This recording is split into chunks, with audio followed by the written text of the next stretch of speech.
So we've seen that there are several types of supernovae. We have type 1A, which is a white dwarf star exploding, type 1B, type 1C. These are types of supernovae in which the outer layers of a massive star have been pushed away and they blow up. And the actual type 2 supernova, which is just a generic massive star blowing up. And then we've seen a couple of stars, and now we've actually seen a couple more since the 1993 one. So there's another type of supernova that is similar to supernova 1987A that starts off as a type 2 supernova and then ends up as a type 1 supernova. Some astronomers call this a type 1-2 supernova. Though that's not really an official designation. But that is what a number of people call these type of supernovae. They're these hybrid types.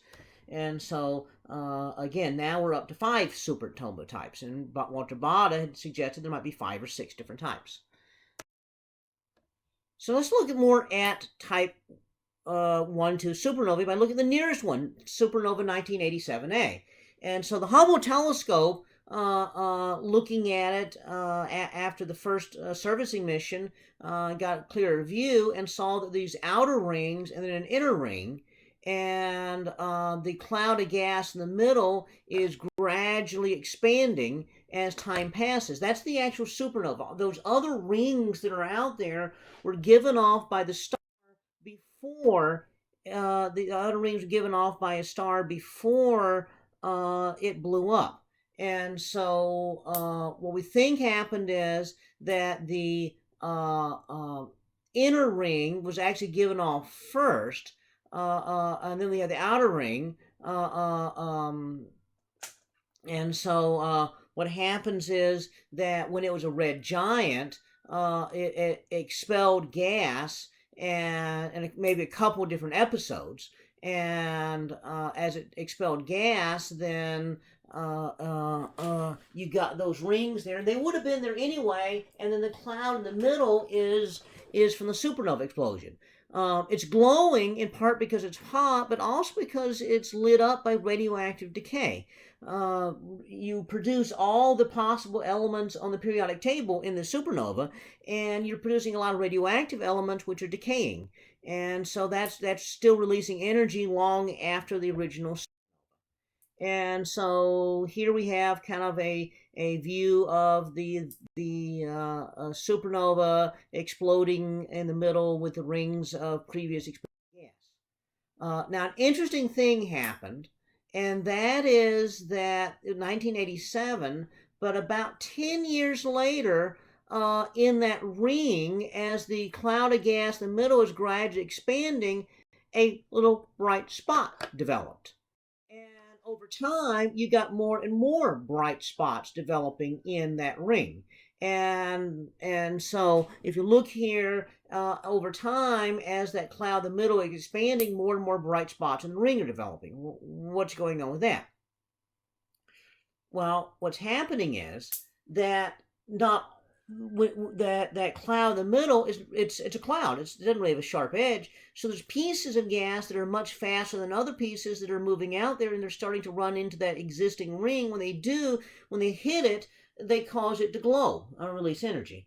And this is interesting because that means that now we have evidence that sometime after the supernova, you have this secondary effect if it's a type of supernova similar to this, in which you've blown away the outer layers of the star. In fact, that's kind of what's happened here. This is probably type 1-2 supernova because that it blew away most of its outer layers. Now, if it blew away all the outer layers, it would have been a type 1C or type 1B supernova. But it didn't blow away that much, so there's still a little bit of hydrogen left. And what happened is that as the hydrogen was expanding away, that gave you those rings that you saw. So it was being pushed away. There's a little bit left.